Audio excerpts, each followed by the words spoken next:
नमस्कार विद्यार्थियों, श्री श्याम कॉलेज की ऑनलाइन क्लासेस में आपका स्वागत है। इस क्लास में हम बीए बीएड फोर्थ ईयर के लिए भौगोलिक चिंतन का इतिहास पढ़ रहे हैं, जिसका ये 93वां भाग है। भौगोलिक चिंतन के इतिहास में हम पढ़ रहे हैं रूसी भूगोलवेताओं के बारे में।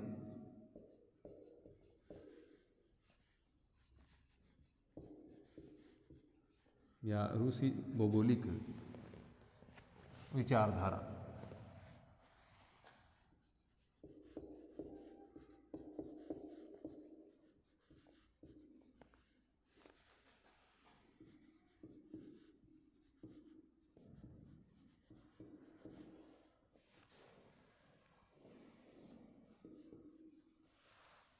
रूसी भौगोलिक विचारधारा में किस प्रकार से रूस में भौगोलिक विचारधारा है उसका उद्भव हुआ, किस प्रकार से विकास हुआ, इन चीज़ों के बारे में हमने पढ़ा। उसके बाद में जो लोमोनशोव हैं उनके विचार पढ़े, जो कि एक प्रकार से हम कह सकते हैं कि रूस में भूगोल की नींव रखने वाले विद्वान उनको माना जाता है।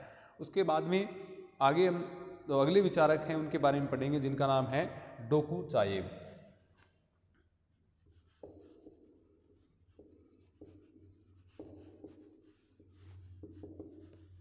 डोकुचायेव वी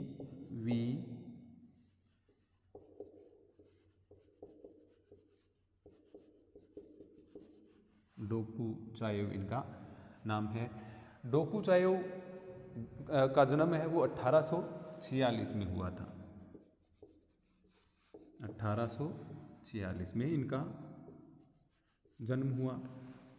ये प्रथम रूस में भूगोल के प्रथम प्रोफेसर थे। रूस में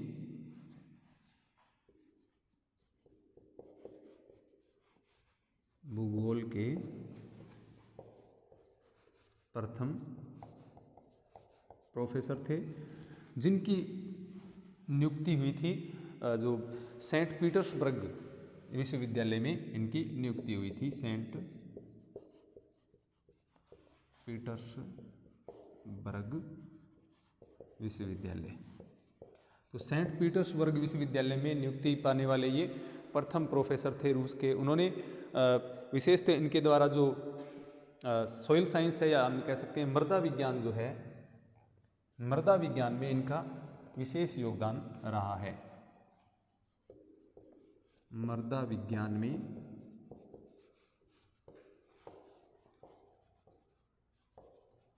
महत्वपूर्ण योगदान। मृदा विज्ञान से संबंधित कार्य हैं वो इनके द्वारा ज़्यादा किए गए हैं, या हम कह सकते हैं कि मृदा विज्ञान में इनके जो कार्य हैं वो पुरोगामी कार्य हैं। इन्होंने एक प्रकार से रूस में मृदा विज्ञान या मृदा भूगोल के बारे में अपनी जो विचारधारा है उसके माध्यम से अन्य विद्वानों को भी प्रेरित किया मृदा विज्ञान के अध्ययन करने हेतु। इनके द्वारा 1883 में डॉक्टरेट की उपाधि इनके द्वारा प्राप्त की गई। 1883 में डॉक्टरेट की उपाधि इनके द्वारा की गई, और इनका जो शोध का विषय था वह था रूस की चरनोजम मिट्टी। डॉक्टरेट में शोध का विषय इनका क्या था? शोध विषय था इनका रूस की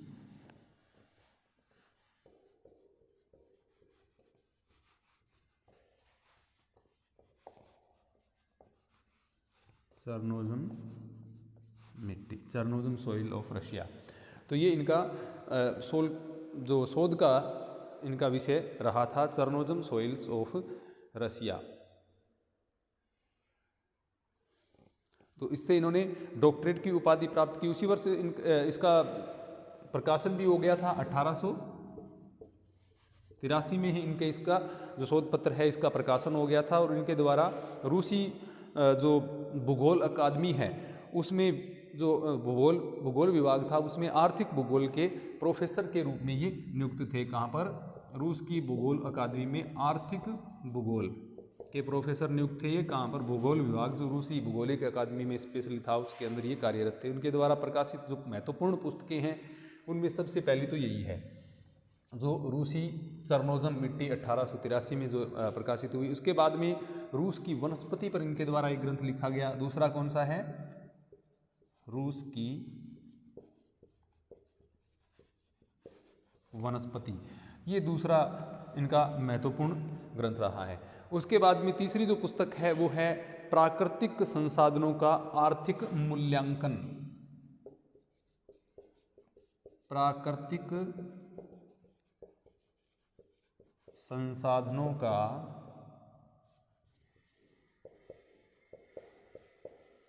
आर्थिक मूल्यांकन। तो जो भी प्राकृतिक संसाधन हैं उनका आर्थिक महत्व क्या है उसके बारे में, यानी दूसरी वेजिटेशन ऑफ रसिया यानी रूस की वनस्पति। तीसरी पुस्तक क्या है, economic appraisal of natural resources यानी प्राकृतिक संसाधनों का आर्थिक मूल्यांकन। किस प्रकार से आर्थिक आधार पर प्राकृतिक संसाधन है उनका महत्व होता है, कितने महत्वपूर्ण होते हैं आर्थिक विकास में संसाधन, प्राकृतिक संसाधनों का योगदान है वो कितना ज़्यादा होता है, इसके बारे में इनके द्वारा वर्णन किया गया। लेकिन विशेषतः जो इनका विषय रहा, या हम ये कह सकते हैं एक प्रमुख विज्ञानी के रूप में, तो ये विशेषतः मृदा विज्ञान से संबंधित इनकी ज़्यादा ये कह सकते हैं कि मुख्यतः एक भौतिक भूगोलवेता है ये, और जिन्होंने मृदा विज्ञान को अत्यंत महत्वपूर्ण कार्य इनके द्वारा किया गया। ये क्या है, मुख्यतः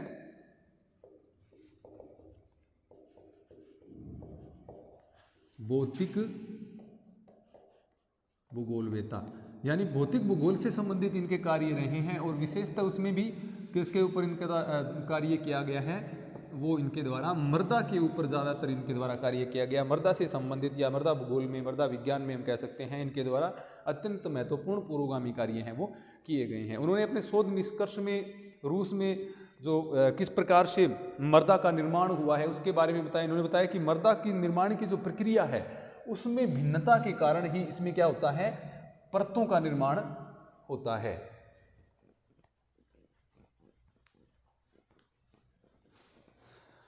जो मृदा निर्माण की प्रक्रिया में भिन्नता के कारण ही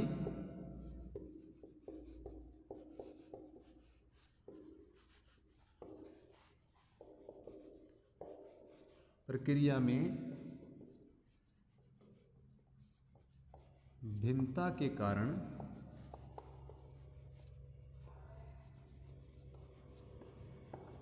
मृदा में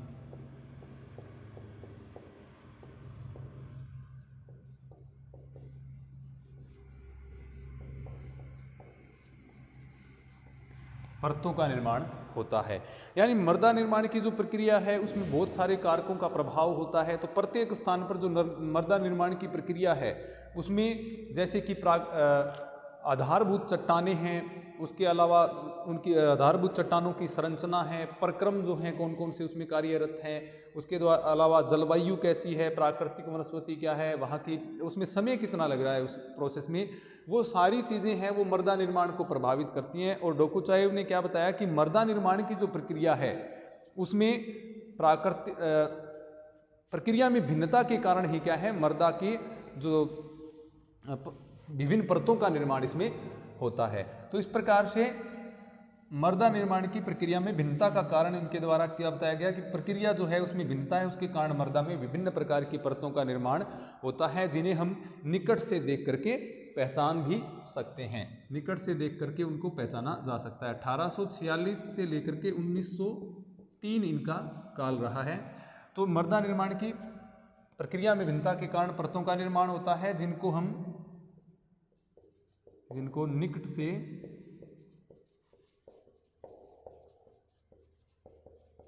पहचाना जा सकता है, यानी करीब से हम देखेंगे तो उन परतों को हम आसानी से पहचान सकते हैं। तो 1883 में जो इनका ग्रंथ प्रकाशित हुआ था रूस की चरनोजम मिट्टी में, तो इसमें इन्होंने जो मृदा निर्माण की प्रक्रिया है उसको विशेष प्रकार से समझाने का प्रयास किया। 1889 में मिट्टी निर्माण की जो प्रक्रिया है उससे संबंधित इनका विवेचन प्रस्तुत हुआ, और जो जलवायु के आधार पर किस प्रकार से मिट्टियों में भिन्नता पाई जाती है वो भी इनके द्वारा बताया गया। इनके द्वारा जलवायु के आधार पर मृदा पेटियों का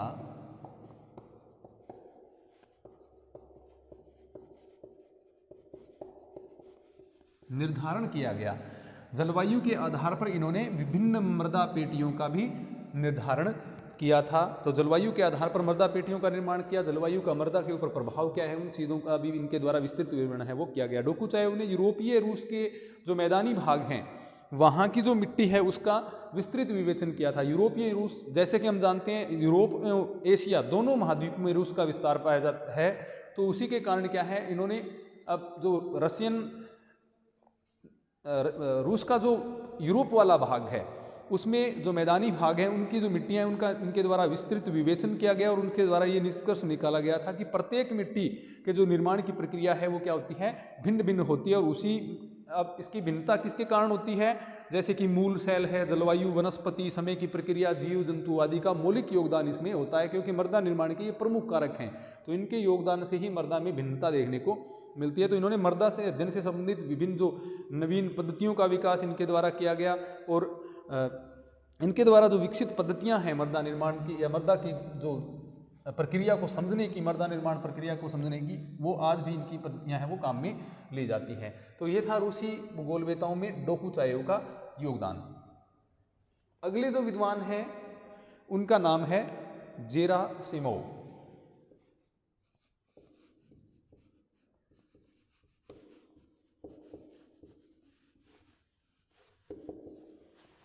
ये भी एक मृदा विज्ञानी थे, जेरासिमोव भी।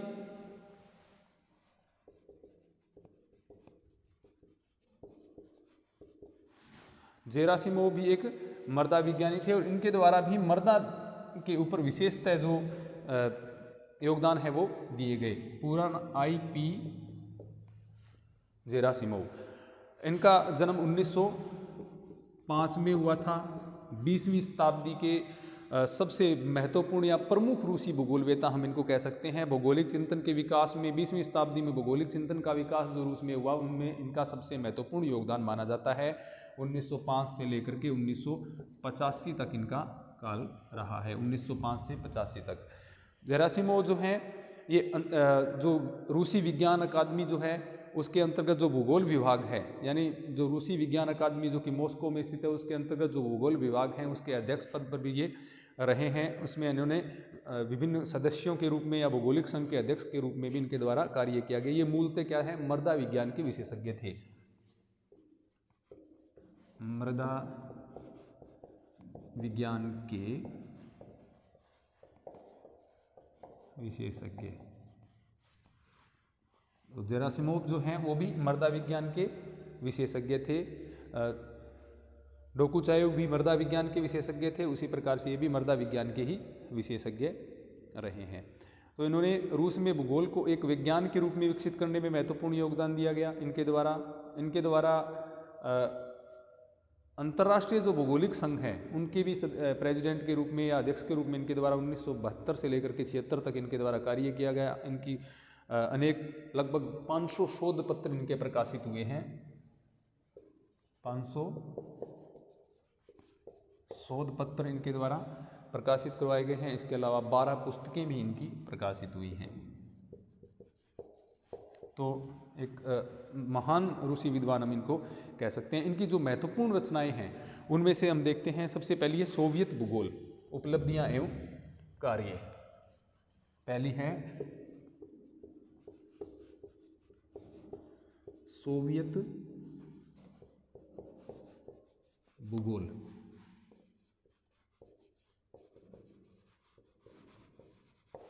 उपलब्धियां एवं कार्य। तो ये पुस्तक इनके द्वारा सर्वप्रथम लिखी गई 1962 में, इसका प्रकाशन हुआ था 1962 में। पहली पुस्तक है सोवियत भूगोल, यानी रशियन या कह सकते हैं सोवियत ज्योग्राफी या रशियन ज्योग्राफी। तो उसके बाद में दूसरी रूस का भूत एवं भविष्य, दूसरी पुस्तक है रूस का भूत एवं भविष्य। ये जो पुस्तक है ये 1966 में लिखी गई थी। तो ये दो महत्वपूर्ण पुस्तकें हैं इनकी। तो जेरासिमोव जो है वो भी एक क्या है, मृदा विज्ञानी है। मृदा निर्माण की प्रक्रिया जिस प्रकार से डोकुचाएव के द्वारा बताई गई थी, तो इनके द्वारा भी मृदा निर्माण में किस प्रकार की जो प्रक्रिया है या संसाधनों का कौन कौन से कार्य जो तत्व हैं वो उनके पीछे कार्य करते हैं, उनके बारे में भी वर्णन इनके द्वारा किया गया। इसके बाद में इन्होंने पुस्तक लिखी सोवियत का रचनात्मक भूगोल। सोवियत का रचनात्मक भूगोल। 12 में से कुछ महत्वपूर्ण पुस्तकों के नाम हम देख रहे हैं। सोवियत का रचनात्मक भूगोल 1968 में ये पुस्तक इनकी प्रकाशित हुई थी। यानी पुस्तकें इनकी जितनी भी प्रकाशित हुई हैं ये लगभग किससे संबंधित है, जो रूस का भूगोल जो है, सोवियत भूगोल जो है, उनसे संबंधित ही इनकी रचनाएं हैं वो प्रकाशित हुई है। इसके अलावा इनके द्वारा विशेषतः भूगोल और पारिस्थितिकी का क्या संबंध है, किस प्रकार से इनका अंतर संबंध है, उसके बारे में भी एक पुस्तक लिखी गई जिसका नाम था भूगोल और पारिस्थितिकी। भूगोल और पारिस्थितिकी, ज्योग्राफी एंड इकोलॉजी, ये पुस्तक इनके द्वारा लिखी गई 1983 में। तो इनकी 4 महत्वपूर्ण पुस्तकें हैं। एक सोवियत भूगोल उपलब्धियां एवं कार्य 1962, रूस का भूत एवं भविष्य 1966, सोवियत संघ का रचनात्मक भूगोल 1968 और उसके बाद में भूगोल और पारिस्थितिकी 1983। ये 4 महत्वपूर्ण पुस्तकें इनके द्वारा लिखी गई। अब ये जेरासिमोव जो हैं वो भूगोल को एक मानव केंद्रित विज्ञान के रूप में विकसित करने में इनका महत्वपूर्ण योगदान रहा है। मानव केंद्रित विज्ञान इसको ये मानते हैं।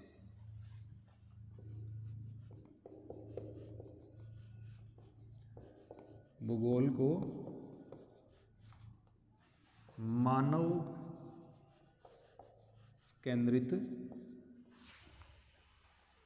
विज्ञान विषय के रूप में इनके द्वारा इसे स्थापित करने में महत्वपूर्ण योगदान इनके द्वारा दिया गया। इनके अनुसार भूगोल का जो उद्देश्य है वो मानव के द्वारा जो संसाधनों का तार्किक उपयोग किया जाता है, जैसे कि हम जानते हैं मानव प्राकृतिक संसाधन जितने भी हैं, चाहे पेड़ पौधे हों, खनिज हों, जीव जंतु हों, वनस्पतियां जितनी हैं, या जो जितने भी प्राकृतिक संसाधन हैं उनका जो उपयोग मनुष्य के द्वारा किया जाता है, यानी मनुष्य के द्वारा जो प्राकृतिक संसाधनों का तार्किक उपयोग किया जाता है, जिससे कि और जो पर्यावरण, प्राकृतिक पर्यावरण है उसका सह उद्देश्य संरक्षण, यानी इनके द्वारा ये कहा गया कि भूगोल का उद्देश्य क्या है कि मानव जो प्राकृतिक संसाधनों का तार्किक उपयोग करता है उसके साथ साथ में प्राकृतिक संसाधनों का संरक्षण करना, उन्हें बनाए रखना, जिससे जीवन स्तर को उच्च बनाए रखा जा सके।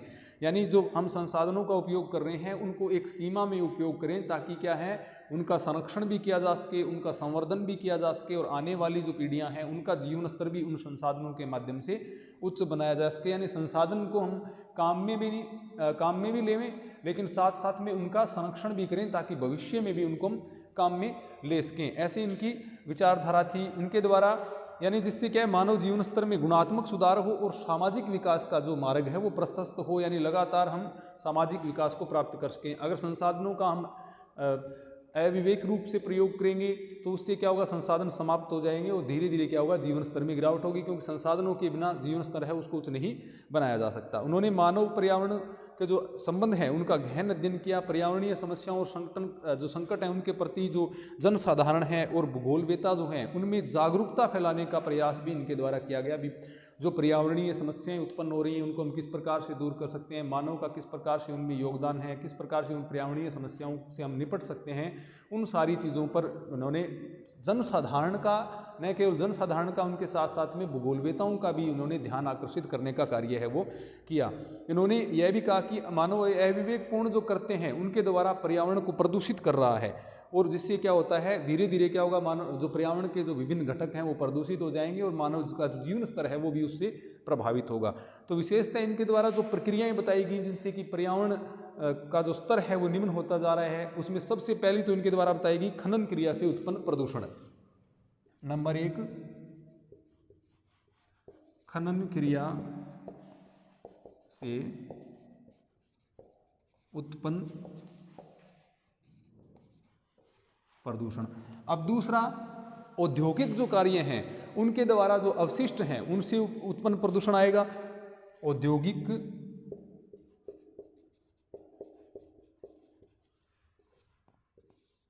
अपशिष्टों से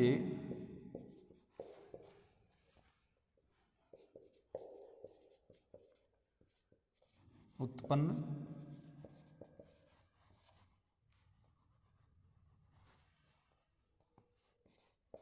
प्रदूषण। तो दूसरा ये महत्वपूर्ण हो गया कि जो औद्योगिक अपशिष्ट हैं उनसे भी किस प्रकार से प्रदूषण उत्पन्न होता है। इसके अलावा जलीय एवं जैविक प्रदूषण, जलीय स्रोतों को भी मनुष्य के द्वारा प्रदूषित किया जा रहा है, तो जलीय एवं जैविक प्रदूषण, ये दूसरा महत्वपूर्ण 3 नंबर जो इनके द्वारा प्रदूषण का या पर्यावरण को निम्नीकृत करने के मानवीय जो कारण हैं उनके वो बताए जा रहे हैं इनके द्वारा। इसके अलावा मानवीय क्रिया जनित ऊष्मा का वायुमंडल में प्रवेश, मानवीय क्रिया द्वारा उत्पन्न ऊष्मा के वायुमंडल में प्रवेश से उत्पन्न प्रदूषण, यानी मानवीय क्रिया के द्वारा जो ऊष्मा वायुमंडल में प्रवेश करती है तो उससे क्या होगा, ग्लोबल वार्मिंग या हरितगृह प्रभाव वाली जो समस्याएं हैं जो कि हम पहले की क्लासों में हमने पढ़ी हैं, तो वो समस्याएं उत्पन्न होती हैं। तो ये 4 इनके द्वारा, एक तो खनन कार्य, औद्योगिक अपशिष्ट, जलीय जैविक प्रदूषण और मानवीय क्रियाओं के द्वारा जो ऊष्मा वायुमंडल में प्रवेश होती है, किस प्रकार से वो वायुमंडलीय तापमान को बढ़ाती है और उसके संगठन को एक प्रकार से प्रभावित करती है, वो सारी चीज़ें इनके द्वारा बताई गई। इनके द्वारा आधुनिक तकनीकी के विकास, तीव्र औद्योगिकीकरण और पर्यावरण को किस प्रकार से उसमें पर्यावरण प्रदूषित हो रहा है, इस विषय के ऊपर इनके द्वारा विशेष प्रकाश डाला गया। भी किस प्रकार से संसाधनों का विवेकपूर्ण उपयोग करके उनको संरक्षित कर सकते हैं, किस प्रकार से जो निर्वनीकरण हो रहा है या भूमि अपरदन हो रहा है, जलीय अपरदन हो रहा है, वायु प्रदूषण हो रहा है, जलीय प्रदूषण हो रहा है, भूमि अपरदन हो रहा है, और जो निर्वनीकरण हो रहा है, पर्यावरणीय वायुमंडलीय प्रदूषण जो हो रहा है, विभिन्न प्रकार के जो प्रदूषण हो रहे हैं उनको किस प्रकार से नियंत्रित किया जा सके और उनके द्वारा फिर मानव जीवन को, साथ में उनका जीवन स्तर भी उच्च बनाया जा सके और पर्यावरण का संरक्षण भी किया जा सकते, इन चीज़ों पर इनके द्वारा ज़्यादा बल दिया गया। तो इस प्रकार जेरासिमोव ने रूस का जो भूगोल है उसको एक वैज्ञानिक स्वरूप प्रदान करने का प्रयास है वो इनके द्वारा किया गया। तो ये हमने पढ़ी रशियन भौगोलिक विचारधारा, जिसमें हमने 2 जो भूगोलवेता हैं, जैसे दो जो भूगोलवेता हैं उनके बारे में पढ़ा, एक तो जेरासिमोव और इसके अलावा जो डोकुचाएव हैं उनके विचार हमने पढ़े। धन्यवाद।